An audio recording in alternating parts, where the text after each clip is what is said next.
Okay, so what you're looking at is a scale of 4 to negative 121. And here's how we set that. Go ahead and push our menu button. And you're going to go over to your attenuation menu. So your top dBm in this case is 5 to negative 120. And we have it set for overwrite mode. Overwrite mode simply means that anytime it detects any RF, it's going to write it down until you go into a menu or restart the device. So you have maximum hold, which is different. It just shows you what the maximum values have been versus the spectrum. I'll be a little more detailed than that in a second. And then of course you have your normal mode, which everyone uses, and that's just a live view. So you see these little peaks that are popping up over here? Well, we want to see those permanently. So we're going to make sure we're in our attenuation mode. And you're going to go into overwrite. And now what happens is it's measuring, and it sees RF as low as, but as high as. So that's why there's nothing lower. You know, this is not black. So if something hits, like it comes up and it just takes over the whole spectrum, you'll see that happen. So I'll do this and I'll set it for about 5 minutes. That way anything that happens, gives you a good window. So I'll come on set, pretty much fire this thing up and just let it sit, do everything else, and then I will go and set my frequencies after that. And the reason is because let's say you're in an area where there's a lot of spurious RF going on, there's people using radios, there's other radio mics happening, or in San Pedro, you want to get an idea of what's happening over time so you can avoid the frequencies like a plague. These are my transmitters right now. There's 2 of them going on. One's right behind me, the other one's in a room about 20 feet in front of me. So I would ideally want to be in the quietest area. Now for Zaxcom, this is pretty much it. But let's say I was in the 620 area. Well, I'm seeing these and I want to avoid those, right? So that's why I would do it. So let's say we want to look at something a little tighter, like a 5 megahertz band.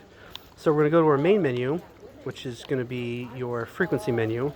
So we see your center frequency, and of course the frequency span is 13 megahertz. That's 7.5 megahertz above and below 614, right? You just take your whatever. You can do math. All right, so that all looks the same. So let's say I want to go specifically to 609. But I only want to look at 2 megahertz wide. Well, we can easily do that.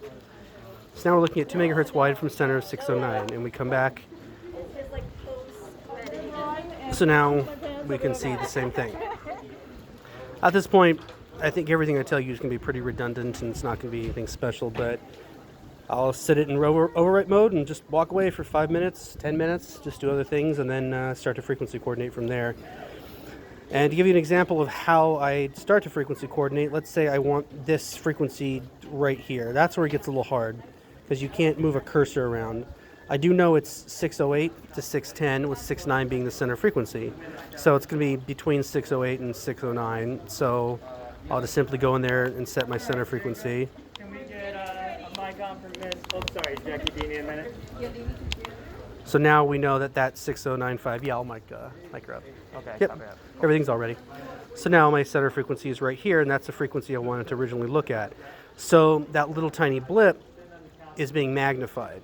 But if we do look at it, we can see that it is actually pretty high, but that's my microphone. So we'll go back into normal mode.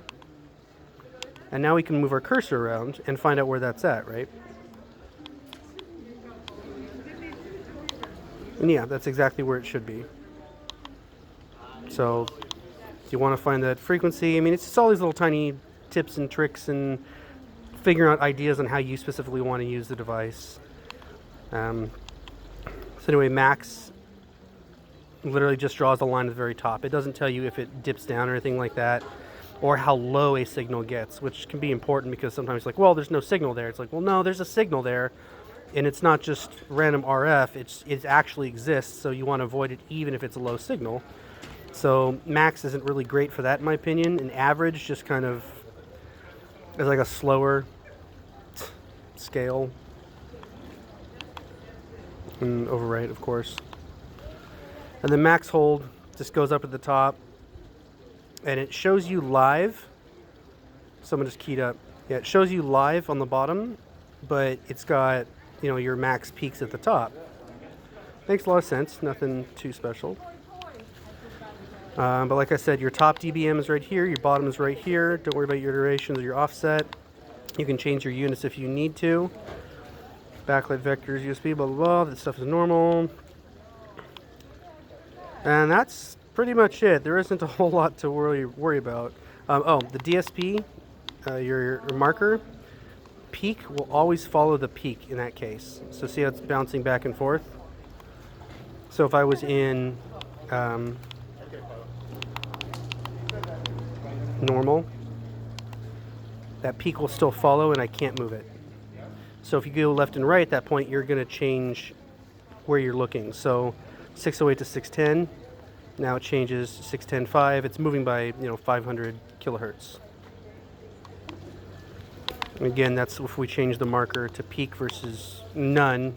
And DSP, oops, I didn't mean to do that. DSP is also very similar. I've never quite used the DSP function, but it's either filtered, fast. I usually put it on fast if I'm looking at live view like this, but again, I tend to keep it in overwrite mode.